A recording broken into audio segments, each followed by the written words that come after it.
On April 30, 1945, as Soviet troops fought toward the Reich Chancellery in Berlin in street-to-street combat, Adolf Hitler put a gun to his head and fired. Berlin quickly surrendered and World War II in Europe was effectively over. Yet Hitler's chosen successor, Grand Admiral Karl Dönitz, decamped with others of the Nazi Party faithful to northern Germany and formed the Flensburg government. As Allied troops and the UN War Crimes Commission closed in on Flensburg, one Nazi emerged as a man of particular interest: Albert Speer, the brilliant architect, Minister of Armaments and War Production for the Third Reich and a close friend to Hitler. Throughout World War II, Speer had directed an armaments miracle, doubling Hitler's production orders and prolonging the German war effort while under relentless Allied air attacks. He did this through administrative genius and by exploiting millions of slave laborers who were starved and worked to death in his factories. Speer arrived in Flensburg aware that the Allies were targeting Nazi leaders for war crimes trials. He, like many other Nazi Party members and SS officers, concluded that he could expect no mercy once captured. Unlike them, he did not commit suicide. The hunt for Albert Speer was unusual. The UN War Crimes Commission was determined to bring him to justice, but a U.S. government official hoped to reach the Nazi technocrat first. A former investment banker named Paul Nitze, who was then vice chairman of the United States Strategic Bombing Survey, believed it was imperative to get to Speer. As the war in Europe was winding down, the Americans were hoping that strategic bombing in Japan could end the war in the Pacific.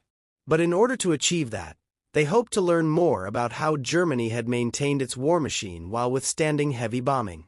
Thus Nitze needed Speer. In May 1945, the race was on to capture and interrogate one of Hitler's most notorious henchmen. Speer is arrested along with members of the Flensburg government in May 1945. Just after Hitler's death, President Dönitz and his cabinet took up residence at the Naval Academy at Merwick, overlooking the Flensburg Fjord. On his first evening in power, the new leader gave a nationwide radio address. Though he knew German forces could not resist Allied advances, he promised his people that Germany would continue to fight. He also appointed Speer his Minister of Industry and Production. On May 15, American forces arrived in Flensburg and got to Speer first. Nitze arrived at Glucksburg Castle, where Speer was being held, along with the economist John Kenneth Galbraith, who was also working for the Strategic Bombing Survey, and a team of interpreters and assistants. They interrogated Speer for 7 straight days, during which he talked freely with the Americans, taking them through what he termed bombing high school. Each morning Speer, dressed in a suit, would pleasantly answer questions with what struck his questioners as remarkable candor. Enough candor that Nitze and his associates dared not ask what Speer knew of the Holocaust, out of fear that his mood might change.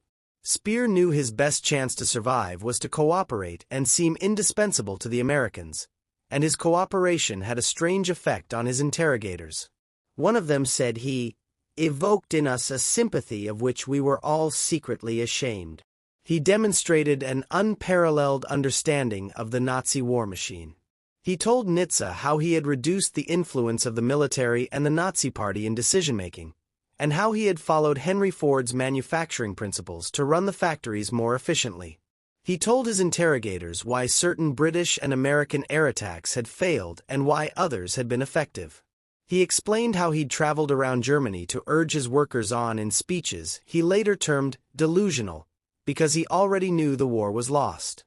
Paul Nitze of the U.S. Strategic Bombing Survey interrogated Speer in May 1945.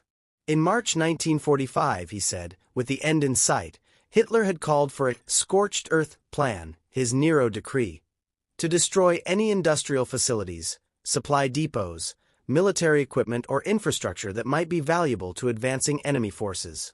Speer said he was furious and disobeyed Hitler's orders, transferring his loyalty from Der Führer to the German people and the future of the nation. After a week, Nitze received a message from a superior. "Paul, if you've got any further things you want to find out from Speer, you'd better get him tomorrow." The Americans were planning on arresting the former Minister of Armaments and War Production, and he would no longer be available for interrogation. Nitze did have something else he wanted to find out from Speer. He wanted to know all about Hitler's last days in the bunker, since Speer was among the last men to meet with him. According to Nietzsche, Speer leaned over backwards to help, pointing the Americans to where they could find records of his reports to Hitler, many of which were held in a safe in Munich. Nietzsche said Speer gave us the keys to the safe and combination, and we sent somebody down to get these records. But Speer was evasive, Nietzsche thought, and not credible when he claimed no knowledge of the Holocaust or war crimes against Jews laboring in his factories. It became evident right away that Speer was worried he might be declared a war criminal, Nietzsche later said. On May 23, British and American officials called for a meeting with Flensburg government cabinet members aboard the ship Patria and had them all arrested. Tanks rolled up to Glucksburg Castle, and heavily armed troops burst into Speer's bedroom to take him away. "So now the end has come," he said. "That's good. It was all only kind of an opera anyway." Nietzsche, Galbraith, and the men from the bombing survey moved on. In September 1945, Speer was informed that he would be charged with war crimes and incarcerated pending trial at Nuremberg, along with more than 20 other surviving members of the Nazi High Command.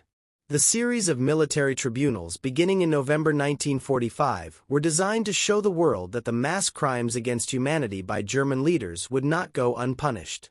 As films from concentration camps were shown as evidence, and as witnesses testified to the horrors they endured at the hands of the Nazis, Speer was observed to have tears in his eyes. When he took the stand, he insisted that he had no knowledge of the Holocaust, but the evidence of slave labor in his factories was damning.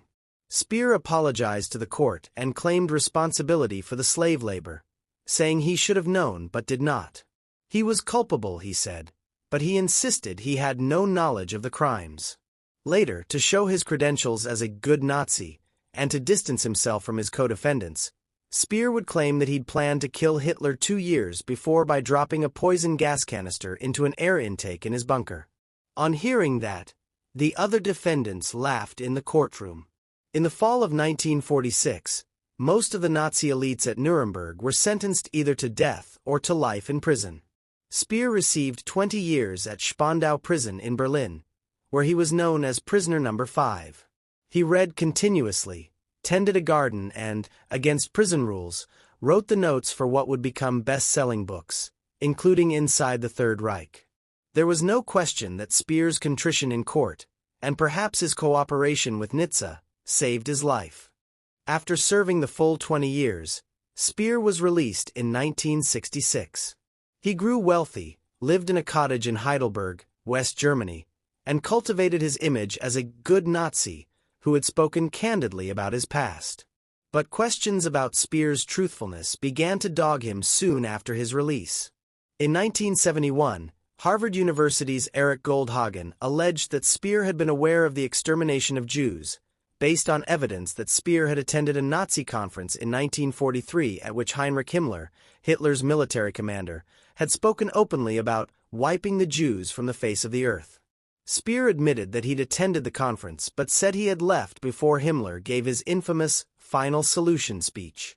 Speer died in a London hospital in 1981. His legacy as an architect was ephemeral. None of his buildings, including the Reich Chancellery or the Zeppelinfeld Stadium, are standing today. Speer's legacy as a Nazi persists. A quarter-century after his death, a collection of 100 letters emerged from his 10-year correspondence with Helene Janty, the widow of a Belgian resistance leader. In one of the letters, Speer admitted that he had indeed heard Himmler's speech about exterminating the Jews. "There is no doubt. I was present as Himmler announced on October 6, 1943 that all Jews would be killed," Speer wrote. "Who would believe me that I suppressed this? That it would have been easier to have written all of this in my memoirs." On October 16, 1946, 10 Nazi officials were hanged after being convicted at the First International War Crimes Tribunal at Nuremberg. Some of those who faced trial for their roles in World War II, such as the flamboyant and unrepentant Hermann Göring, were senior Nazi leaders with clear responsibility. Others were more junior, standing trial in place of more infamous figures such as Heinrich Himmler and Joseph Goebbels, who had taken their own lives. The 21 defendants were accused of committing mind-boggling atrocities, including the newly defined crime of genocide. One of those who lived to tell the tale was Albert Speer, the youthful and confident figure who served first as Adolf Hitler's architect and later as Minister for War Production. Rather than claiming at Nuremberg that he had only been obeying orders, Speer's careful survival strategy was to distance himself from Hitler, while accepting from the outset the collective responsibility of the defendants for their crimes. After serving 20 years in prison, he became a media darling whose best-selling memoir burnished his image as the good Nazi. But was his acceptance of responsibility genuine remorse or just a manipulation to save his neck? The choice of Nuremberg for the trials was significant.